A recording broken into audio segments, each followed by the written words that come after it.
Hey guys, welcome to my YouTube channel. Thank you so much for joining us today. As promised last week, we have got very important guests that will be joining us for the next coming weeks. And today with me, I have got Dr. Nonceba Koranteng, and I'm just going to read her profile quickly. Dr. Nonceba Koranteng is a medical specialist radiologist currently working at Nelson Nandela Children's Hospital with an interest in pediatric radiology. She qualified with her bachelor's degree in medicine and surgery at the University of the Witwatersrand and did a 2-year internship. She qualified as a specialist radiologist with the College of Medicine of South Africa. Welcome to the YouTube channel, Dr. Koranteng. I must say you look so beautiful. Thank you. Thank you for joining us today as we celebrate Youth Month. You have a very inspirational story and I'm looking forward to hearing all about that today. I hope everyone out there gets inspired from just listening to your journey and understanding what brought you here today. I mean, just reading this profile, I cannot believe that you're sitting right next to me. So it's a pleasure to have you today and I'm looking forward to learning a lot from what you're going to share in the channel today. Thank you for having me, Nosipo. Hi everyone. I hope that today is a very nice interview for everyone, and it's so interesting hearing about my own profile from somebody else. But yeah, that was a very nice introduction. Thanks.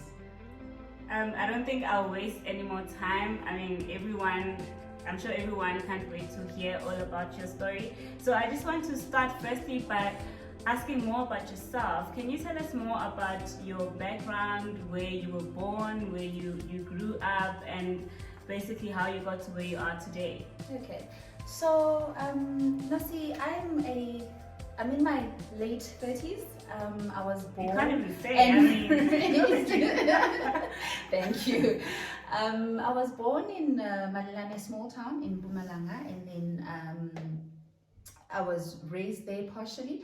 Then my parents moved to Pretoria, where my father was pursuing his career in physiotherapy. So he was at what was then Medunsa.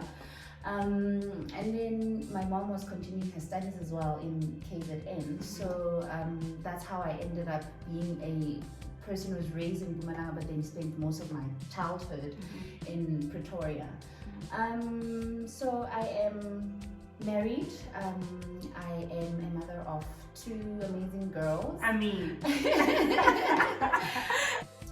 I'm a medical doctor by profession, more specifically a specialist radiologist. So basically what a radiologist is a specialty whereby you are involved in the ultimate management of a patient, where we do x-rays, we do ultrasounds, we do MRI, CT scans. So we are an integral part of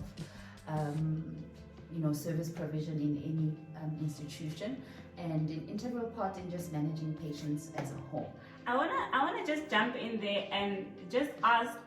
Well, I've got 2 questions. The first one is, how did you know that you wanted to study medicine? What led you to pursuing this career in medicine? That's the first one. And the second one is, why did you then choose to go further and specialize in radiology? So medicine for me was something that I knew even as a child. I almost didn't really have an option, or I didn't have something else I would have wanted to be. I don't know. I think so. Going back to my parents, right? My dad being a medical professional himself, and my mom also doing a degree in psychology. They were the first in their families, both of them, to have university, education. So, and they were very passionate about education, and they were both teachers before they went to university. So I think for me the drive was just from my parents and them pushing me to strive for better and better, but it wasn't necessarily in any specific field, but just to know that studying is very important. So, and then I think that by virtue of my dad being in the medical profession, that's what sort of pushed me into that kind of field. But on a personal note, I think I've always had this love for people and wanting to help. I didn't know help in what way, but Yeah. being a doctor sort of, meant that, helping is just by helping people with their health. So that's how I ended up going there.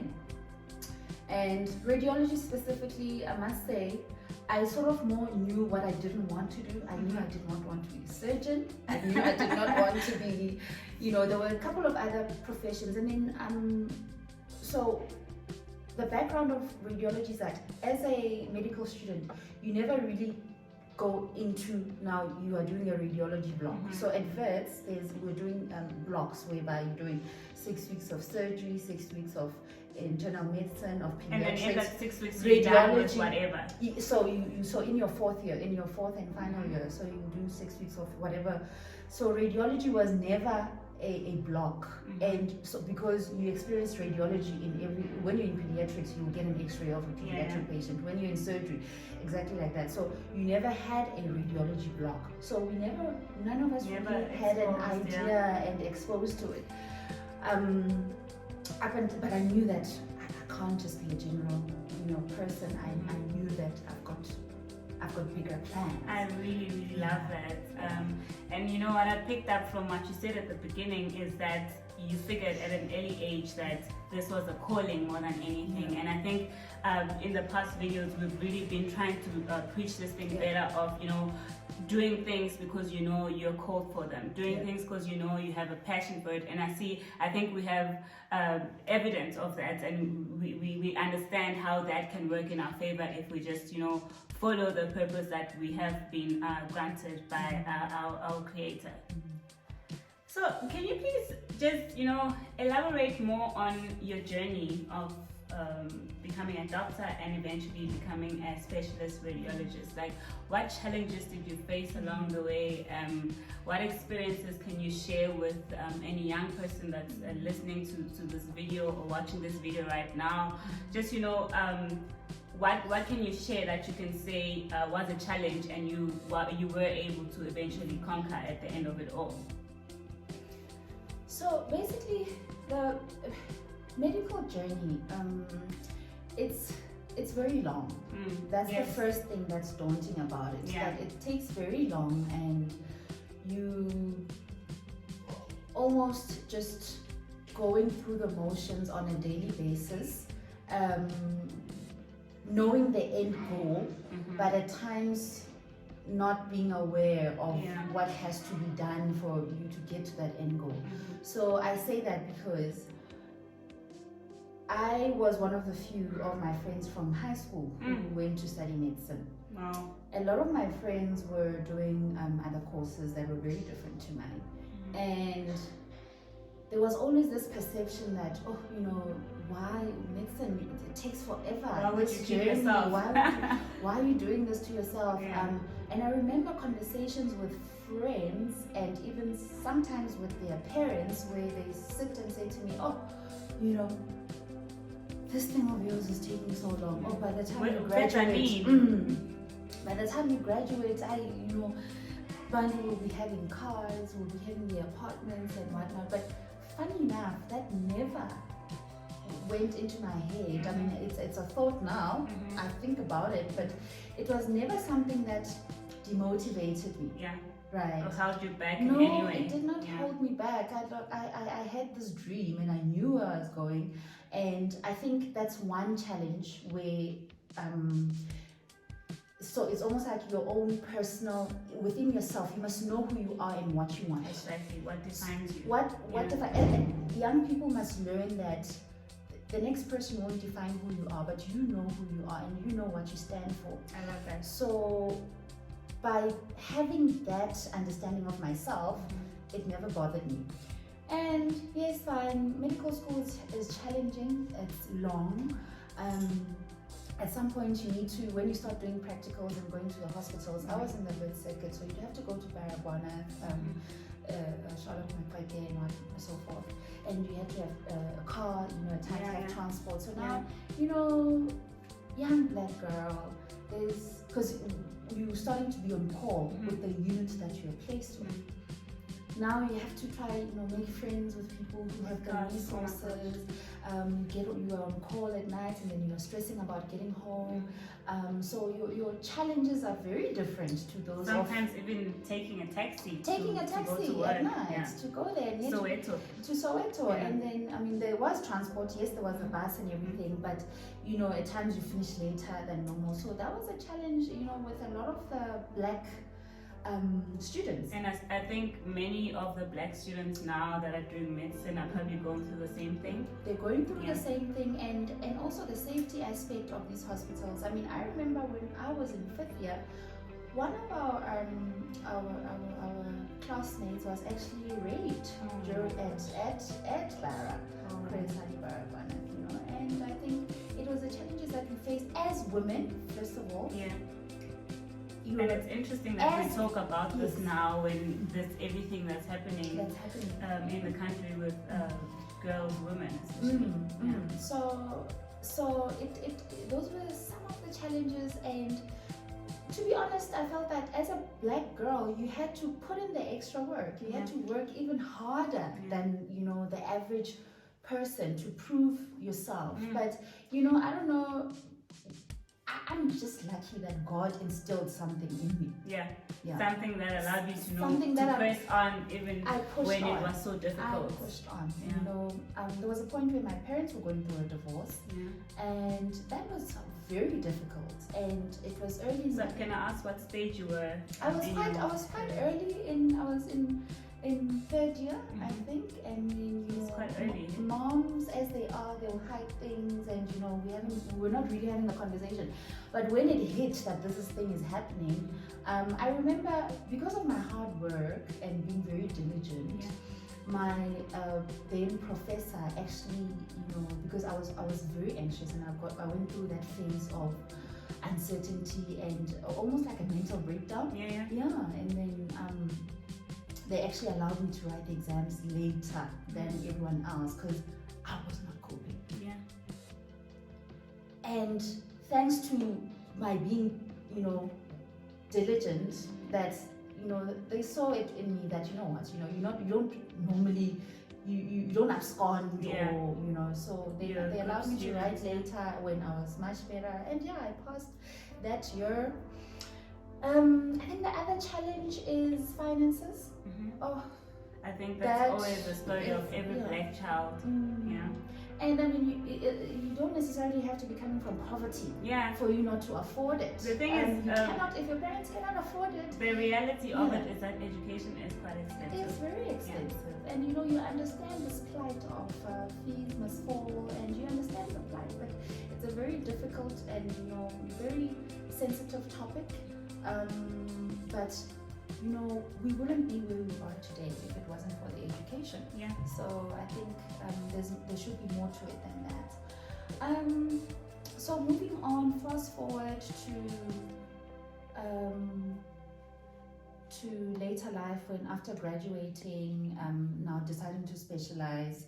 Eventually I decided to specialize in radiology, but now I'm a married woman. I've got a child, and specializing is a lot. It takes its toll. Divorces happen. You are taken from your family by work.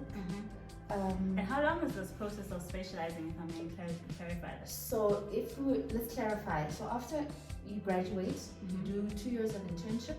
That was then. I'm not quite certain now if it's still 2 years. So you do 2 years of internship. Then you do 2 years of community service, or let me say a year of community service. So I did that, and because I had my last few years, I had a bursary from Mpumalanga Department of Health.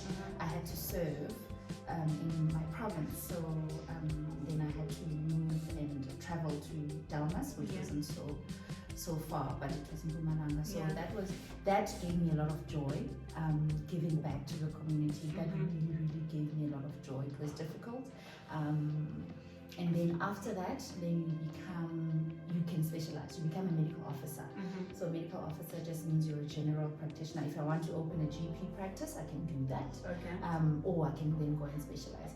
But knowing me, knowing me, I was like, You're not about that. I'm not about that ordinary life. That. You know, And I think bigger and better. You know, the earlier in life you realize that, you know, whatever you do, wherever you are, you just always have to find a way to differentiate yourself. Yeah. Then you go far in life because you always strive to be different. And, you know, that comes with a lot of hard work, but it does pay off at the end of it all. With such an inspirational story, what would you say to a young person that's still in school, or maybe any young person that's just trying to get more direction in their lives? Like, what are the things that you would share with them, things that maybe you wish you knew earlier while growing up, things that you know will make a difference in their lives? There's a couple of things that I find drive me, or if I'd known earlier in life, they would have changed a lot of, you know, the way I perceive life. And one is to dream. You know, those words, they may sound like a cliche, but dreaming is the first step out of any situation. Whether we're talking poverty, whether we're talking, you know, whatever, but dream. You need to dream it first. Before you live it. Before you live it. If you don't dream it, you don't even know that it exists, for you to go and look out for it and say, you know, this is my dream, this is what I want. And then, because when you dream, then you start researching on how to get there. How to get there, right? That's one. Believing in yourself. Listen, no one will believe in you if you don't believe in yourself. If you believe in yourself, it helps you get the confidence, first of all. And confidence is very important. It took me a long time to have the confidence to ask for things. So where I saw how confidence can actually kill a person is at varsity. We were a bigger group in the first year, second year. It's, you know, med school, when you get to second year, it starts getting tough. But if you don't have that thing, you are going to easily be excluded. And there was a big group of us, group of people who were excluded in second year. And what I realized is that the issue more than anything was a lack of confidence, because you're coming from a disadvantaged background. Your English is really not the best, and I mean, times have changed, things are better now. But when I look back, I had friends who, you know, you can't express yourself. You are shy to ask questions in the class. That's always a challenge across all the fields, that, you know, you're black, you're intelligent, you've got it all, but you just can't express yourself. And that goes to my next point of fear. Fear cripples you. Exactly. Fear cripples you. I was a very anxious person. I'm still working on it to remove a lot of anxiety. I think that is a work in progress. It's such a work in progress for me, that in the position that I'm in now, currently at work, I'm exposed to having meetings with people who are your seniors, the CEO, you know, and I mean, a couple of years ago, put me there, I would not even known what to do. But now I learn by listening and removing fear and anxiety out of the equation in anything. Fear cripples. I like that you speak about fear, because it's also one of the few things that we've touched on earlier on, that, you know, fear is just like a mental state. It is. When we fear things, these are things that are just stuck in our heads, but they're actually not real. So we put ourselves at a disadvantage by creating situations in our heads that are not even there. There's a book that I've read. I think it's Untethered. So you're a reader. I'm a reader. I'm totally a reader. So that's gonna go to my next point of what I would, you know, encourage people to do. I think that the book talks about the voices in your head.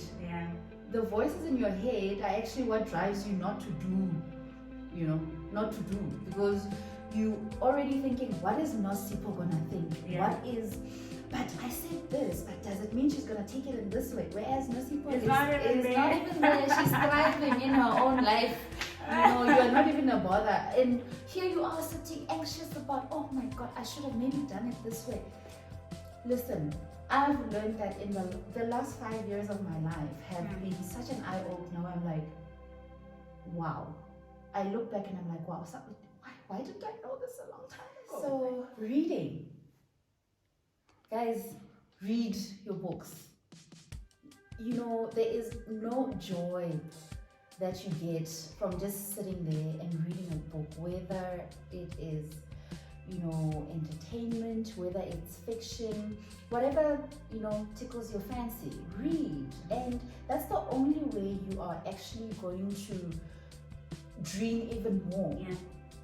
It brings that exposure. It does. You know, there's people who are so, they'll say, I don't read, and I don't understand that. And you know, when it's coming from a young black person and they say, I don't read, it's like it's feeding into the cliche of black people don't read, which is not right.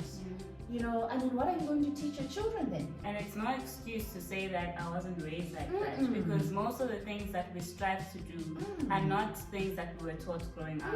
So, I mean, we need to tap into that mentality of being able to do things because we have to. We are in a position where we always have to, you know, work better than the rest of the people around us. And you need to be enlightened about the world. You know, don't live in your small shell that you're in. You need to be enlightened about what is out there. You know, you need to have a curious mind, because an idle mind. So if you haven't started reading, it's a good time to start. I think I've shared in the YouTube channel that I only really started reading actively a few months ago, and you know, I've been preaching this since then, that I've done it for a few months, but it's already changed my life in such a way that I can't even explain. So young person, pick up that book and start reading. Another important point for young people is mentorship. Tina, we're there, we're working. You know, you study, you work, whatever. No one, there's no guidance. And guidance is so important. And you know, it doesn't have to be like such a very prominent person who's like, oh, I'm mentoring or whatever. You need somebody who's going to sit at your level and say, okay, explain to you, like a professional mentor, personal mentor. That is so important, because there's people who've lived the mistakes that you don't have to live as well. You know, you learn from what they've gone through. Well said. And then I love how you say that as well, because I'm gonna say this as black people, we are labeled as people who don't strive together. So when we achieve things, we just focus on ourselves and we forget about the others that come after us. And I think like it's so important that you say that, because it means that that is something that you believe in. You believe in giving back. You believe in building the younger generation to, you know, strive better than what you were able to achieve. So, I mean, just from chatting with you, we've learned that you are a dreamer, you're a person that visualizes things before they happen, and I guess that's what keeps you accountable to ensure that, you know, you put your head down and you achieve that. I feel it's appropriate to ask that, where do you see yourself in 5 years, 5 to 10 years? So my biggest dream is to serve my passion for health and education. You know, being a medical doctor already speaks to the passion that I have for my work. Just helping. Yes, but I want to do it at a different level, at a level outside of my work. So I've been looking into, you know, having a organization, let me say, an organization that serves young people, improves education. I really feel that that's my purpose in life. Something I've learned now, that you know, you should have a purpose in life, and the books that I'm reading, Robin Sharma is very big on purpose. Yeah. And you are here for a reason. This is the author of the 5 a.m. Yes, Yeah. yes, he's absolutely amazing. Also, I've just finished the Michelle Obama, Becoming, also speaks the same language of having a purpose in life. Yeah. And I've been thinking it's gonna happen, but then I've gotten to that point where I have an itch and I can't, it's almost like I'm suffocating because I haven't served this purpose.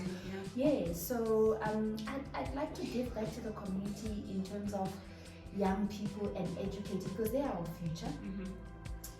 Young girls, on just helping them to achieve their goals, having them know that I started from there and I want them to actually be bigger. Yeah, just telling your story and let it be heard. Just let it be heard, just take the positive out of it. There's a lot more to this story than I can just put in like 1 hour.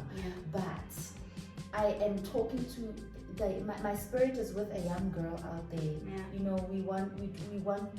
We have issues of sanitary pads, we have issues of teenage pregnancy, we have HIV infection. So those are the things I want to speak to, to say, girls, somebody needs to, if it's not me, then who is it? Else? Yeah, I love that. If not me, who else? We're living in an era where the societal norms can be a little bit, against the female child. And with that said, I don't think my purpose is just for young girls, but the youth as a whole. But I want to teach, because I can teach girls from my own perspective as a woman, right? And I think I want to go back. Mpumalanga, I'm very passionate, it's my hometown. I can see the things that are happening there with the young people currently, and my dream is just to reach out to the young person. So if you're a young person from Mpumalanga or anywhere else in the country, watch this space, because we're bringing about change in the next few years, and I think a lot of young people will be excited to hear of such opportunities out there, because I don't think there's many that do this kind of thing. So you've mentioned that you have a few other things outside of just work that you do. So I want to ask this question, right? What is your therapy? What makes you happy? What brings that joy in your life? What brightens you up? Like, I can see your face changing. I just lit up, right? I can see your face changing. Yes.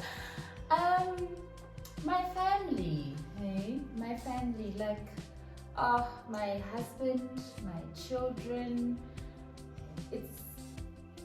They just make me very happy.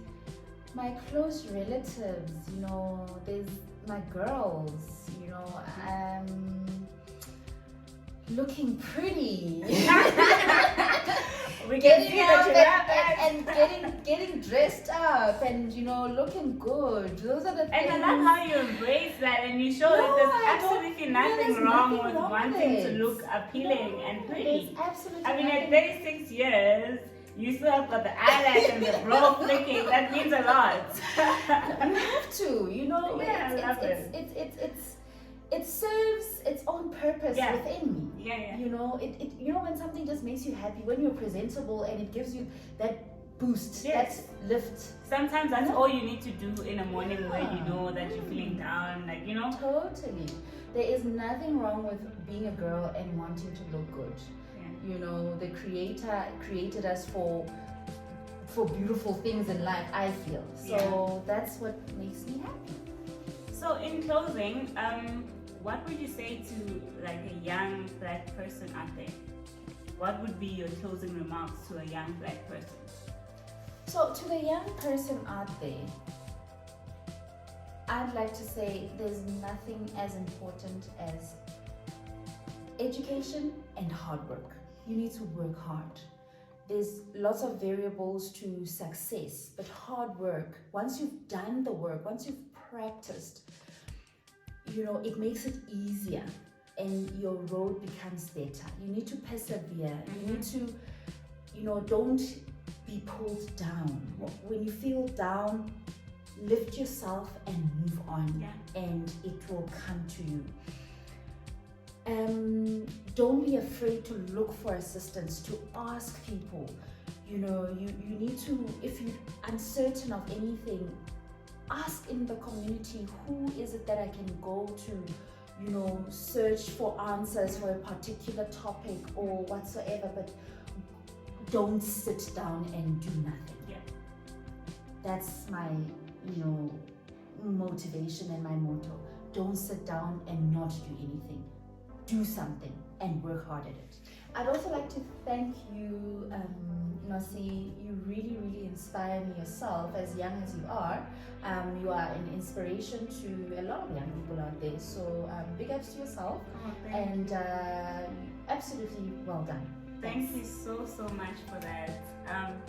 Thank you so much for tuning in, guys. Hope to see you guys in the next few weeks, as we'll be bringing 2 more guests in celebration of Youth Month. I hope you're inspired, you know. I hope this gets you moving. This just helps you to, you know, start and work on that dream. If you haven't subscribed, don't forget to subscribe by clicking the subscribe button right below, and like the video, comment, let's engage, and yeah, let us know what you think. From me and my guest, it's nothing but love.